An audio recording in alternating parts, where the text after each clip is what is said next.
Buenos días, mi nombre es Hugo Ruiz Alonso, estudiante de la Maestría de Administración y Capital Humano.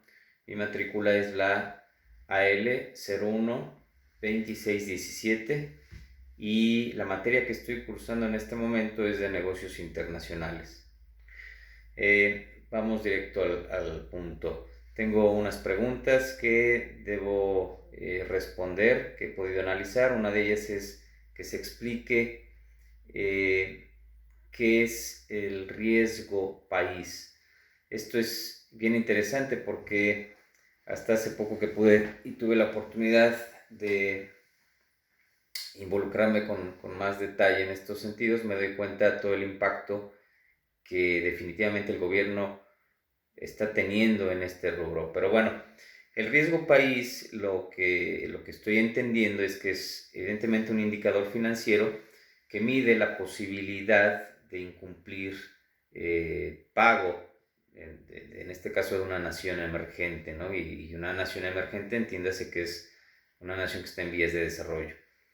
Eh, este valor estima si el país puede y es capaz de cumplir con sus obligaciones, ya sea internas o externas, y cuando hablamos de internas me refiero al gasto público.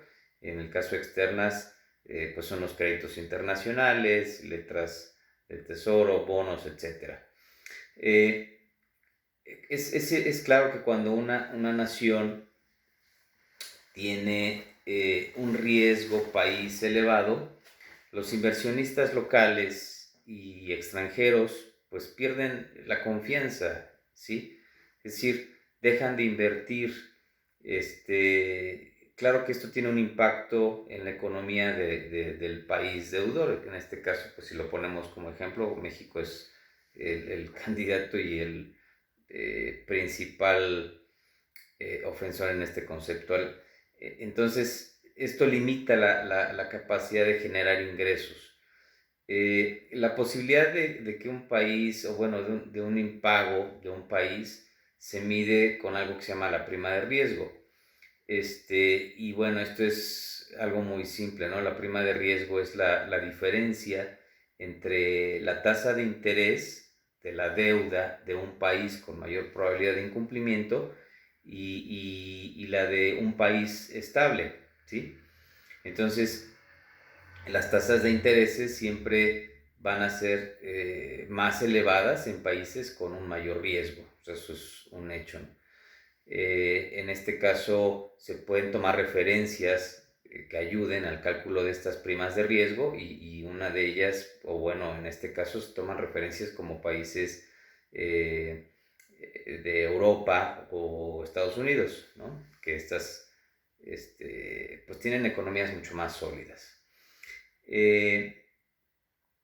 Existen tipos de riesgo, ¿sí? La posibilidad de que un país no pueda cumplir con sus compromisos económicos se puede catalogar en tres tipos, que es lo que pude identificar, que es un riesgo soberano, un riesgo de transparencia o un riesgo genérico.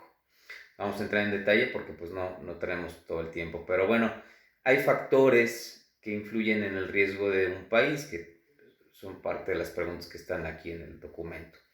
El riesgo del país se ve afectado por tres importantes variables. Eh, Hablamos de factores que son económicos, factores políticos y factores sociales, ¿sí? Cuando entramos en tema de factores económicos, intervienen temas de estabilidad, por ejemplo, en la moneda local. Si no hay un acceso correcto a las divisas, los niveles de inflación, evidentemente, el aumento o la disminución del Producto Interno Bruto, ingreso per cápita, controles de precio, todos estos son actores que están dentro de los factores económicos. Cuando hablamos de factores políticos, pues tiene que ver mucho con la estabilidad de las instituciones gubernamentales, los niveles de gobernabilidad, si hay una alternancia en el poder, si existe y se respeta, algo bien importante, la pluralidad política. También afecta el tamaño, en este caso, del aparato burocrático, si hay o no una seguridad jurídica. Vaya, todos estos componentes también están dentro de la parte factor político. Y por último, el factor social. Hay una participación ciudadana, por ejemplo, existen movimientos sociales, libertad de expresión. Bueno, eso es bien importante.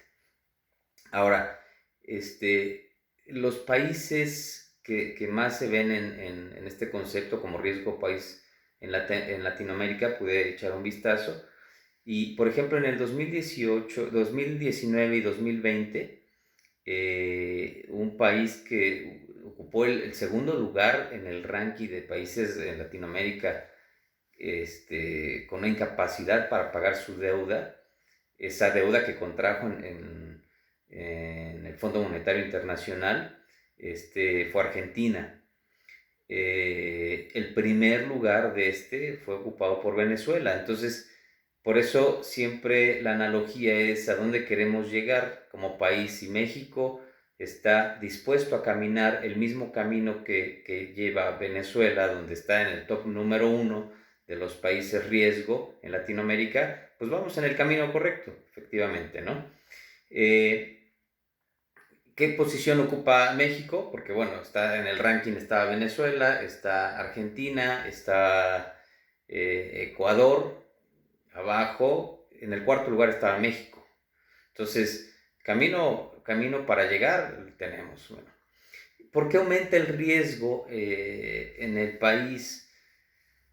Cuando un país atraviesa por problemas económicos, políticos, sociales, el riesgo de impacto incrementa. Entonces, ¿qué ocurre? Existen, por ejemplo, países con inflación alta, control de cambio o estallidos sociales que generan desconfianza en el mercado internacional. Entonces, todo este tipo de situaciones, evidentemente los inversionistas, los analistas, suponen que es un país que está atravesando por crisis y que puede tener un impacto en su economía. Entonces, lo que observan es que no existe una capacidad para pagar las deudas que se han contraído y evidentemente su reputación está muy mal, ¿no? Eso genera una alta desconfianza. Entonces, por eso se identifica como un país de mayor riesgo, país. Entonces podemos decir que el riesgo país no solo lo medimos por la probabilidad de que no exista un impago, sino también en la medida de la confianza que vamos generando como nación para hacer negocios, ¿sí? ¿Qué ocurre en el cambio de sexenio? Entonces, ya entrando en detalle en el último punto, donde se pregunta que si ha facilitado o ha entorpecido el gobierno la inversión extranjera en México. Evidentemente que la ha entorpecido, ¿sí? Llevamos más de 2 años con un foco rojo, una alerta que dice a los inversionistas que no es sano o existe un alto riesgo en las inversiones de que no puedan concretarse y jugar un papel importante sus organizaciones. Entonces se cierra la probabilidad, la posibilidad de que inversiones extranjeras entren a México justo por la manera en cómo se está manejando el país, ¿sí? La manera tan retrógrada, tan cerrada del caballero que está al poder del país, que me molesta mucho cómo hace y gestiona las cosas. Queremos un cambio, sí, queremos hacer las cosas distintas y diferente, que un país funcione de diferente forma, pero no es la manera en cómo lo está llevando el señor presidente. Entonces eso está generando mucha desconfianza. No hay un orden de ideas en su administración, no hay un control, no hay una visión clara. Solamente se dedica a dar puros zarpazos para donde cubrirse la cabeza el señor, y eso de verdad, una inestabilidad en seguridad, una inestabilidad en cómo administra el sector salud, una falta de visión. Todos estos son factores que contribuyen de una forma impresionante para que evidentemente los inversionistas no estén vigilando poner su dinero en este país, ¿no? Entonces eso incrementa el riesgo país. Sí, la respuesta es sí, sin duda. Bueno, pues mi nombre es Hugo Ruiz Alonso. Repito, mi, mi materia negocios internacionales, y es un placer. Gracias.